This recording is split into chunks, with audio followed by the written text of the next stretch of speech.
Imagine standing on the banks of the Thames, looking out over London's skyline, the Shard cutting into the clouds, the Gherkin reflecting the city lights, and St. Paul's standing quietly in the middle of it all. And everything feels permanent, like it has always existed and always will. But beneath your feet is a completely different story.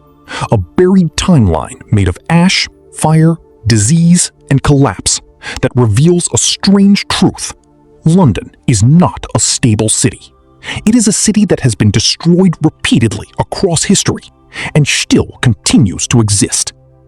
The story begins almost 2,000 years ago with Londinium, a young Roman settlement that was completely erased during Boudicca's uprising, burned to the ground so thoroughly that archaeologists still find a thick destruction layer of ash beneath modern streets. Yet instead of abandoning it, the Romans returned and rebuilt on the exact same location, not simply for geography or trade routes, but as a psychological decision to prove that destruction would not define them, that identity could be rebuilt directly on top of trauma. Centuries pass, and in 1348, do something deeply irrational but emotionally powerful. They rebuild London almost exactly where it stood before, choosing familiarity over redesign, attachment over logic, even when architects propose a completely no-planned city. Centuries later, during World War II, the Blitz brings a different kind of destruction. Not sudden, but repetitive, night after night, bombs falling across the city for months. And expectations were catastrophic, with authorities predicting mass psychological breakdown. Yet the reality is different.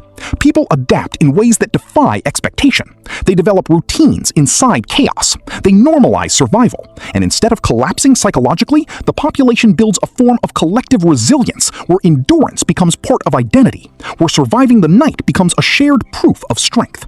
And finally, in 1952, the Great Smog arrives, not as fire or war, but as something invisible and silent.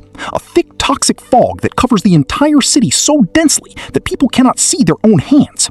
And unlike previous disasters, there is no enemy to fight and no clear moment of escape, just an environment itself turning deadly. And thousands die simply from breathing, forcing a realization that the city's own progress and industrial growth has become a threat from within, leading directly to major environmental reforms like the Clean Air Act, fundamentally changing how the city interacts with its own atmosphere. And when you step back and look at all of it together, a pattern appears. Because every time London is destroyed, it does not simply return to what it was. It changes, it adapts, it rebuilds itself on top of its own ruins, turning catastrophe into structure and trauma into identity. And that is why London survives.